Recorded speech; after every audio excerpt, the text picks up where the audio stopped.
Hepatitis basically means inflammation or infection of the liver.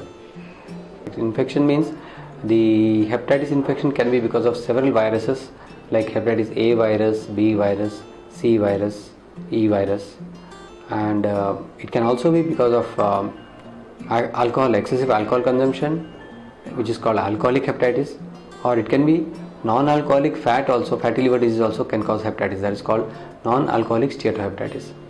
Similarly, there are several other rare causes of hepatitis like Wilson's disease because of excess copper deposition, autoimmune hepatitis where the liver gets damaged on its own without any specific cause. So because of excess iron also there can be hepatitis. So there are several causes of hepatitis and virus are one among them.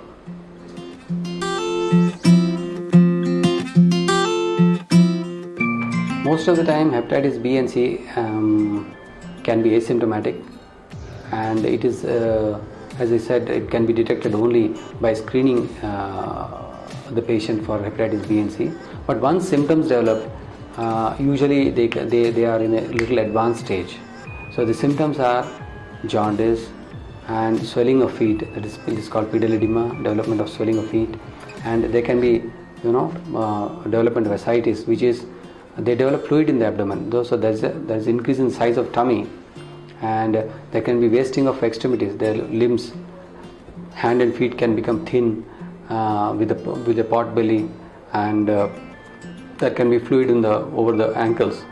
So these are symptoms of cirrhosis, both B or C, and sometimes they can have blood vomiting, which is because of the rupture of the veins in the food pipe, which develops in cirrhosis. Or sometimes they can go into coma. It's called liver coma. Or so they can have a varied clinical findings, clinical features. Hepatitis can be of two types. One is acute hepatitis, another is chronic hepatitis. Acute means that which comes suddenly, wherein the symptoms are quite obvious and florid, which takes us to a doctor. But the one which is chronic hepatitis, wherein the virus is there in the body and it is very difficult to diagnose. Unless you do some tests, you won't know that you have hepatitis. So in acute hepatitis, which we usually see or call it as jaundice, it is very easy because you have fever, you have loss of appetite, you have vomitings, and then you go to a doctor and he or she finds that you have jaundice, you have yellowish coloration of eyes, and they do testing and then they find out that you have some virus like A, B, E, C, all this. Whereas chronic hepatitis, it's very difficult. Like for example, hepatitis B and hepatitis C, unless you are tested for it, you won't know. Especially in early stages, it is very difficult to diagnose hepatitis B and C. Many a times we get to see patients who are being screened for some other reason. Like for example, somebody is going for a medical health checkup, for going abroad, or for a routine job. Then we check for hepatitis B and we find out that he is having hepatitis B. Similarly, hepatitis C, like a pre-operative evaluation for some other surgery, or for some sports event, or while going abroad, all these times, or while doing a insurance health checkup. These are all the times when we find out that an individual is having hepatitis B or hepatitis C. But during that time he is totally asymptomatic. So most of the time it is detected while screening. Since hepatitis B and C can be can cause chronic hepatitis, leading to long-term liver damage like liver cirrhosis, liver cancer, and liver failure. It's always better to have an early diagnosis, number one, to prevent liver injury. Now, this is the first. Second thing is, the best thing would be if we can prevent hepatitis B or hepatitis C. That would be the best option. That is, we can kind of eradicate this infection. For prevention, what is required is vaccination. Vaccination is there for hepatitis B. Nowadays, hepatitis B vaccination has become a part of universal immunization program. Every child or baby who is born is given hepatitis B vaccination so that they won't develop the infection in their life. However, in adults, we don't know whether we have the virus or not.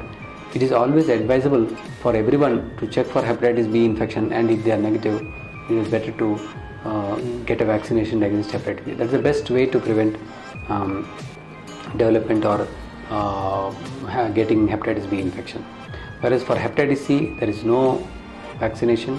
So the policy is, since these viruses, hepatitis B and C, they are transmitted through blood products, and through unsterile syringes, by cross contamination through needle stick injuries, like drug abusers who use needle several times. I mean, different people use the same needle.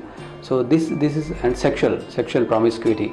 All these things are modes of transmission for hepatitis B and C. So if we can avoid all these things, we can, to a large extent prevent the B and C infections in the world.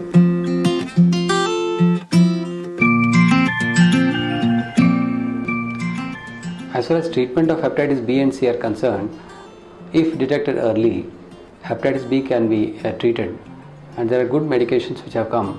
Earlier there were interferons which are injectable, associated with a lot of side effects, but now there are good oral drugs which have come out for hepatitis B, which can prevent disease progression, prevent development of cirrhosis and liver failure.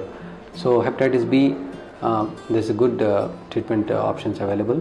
And for as far as hepatitis C is concerned, of late there have been very good oral pills which have come out, which can eradicate the hepatitis C virus, so that we can, number one, prevent the development of cirrhosis, and number two, even the patient who are having liver cirrhosis, they can be prevented from progressing into end stage liver disease. However, if the disease is not diagnosed early, and if already the patient is in advanced liver failure or liver disease, they would benefit from a liver transplantation. This option is also available these days in our country, and it's a good boon for those who have end stage liver disease, who don't have any other option. The liver transplant is a good choice for them.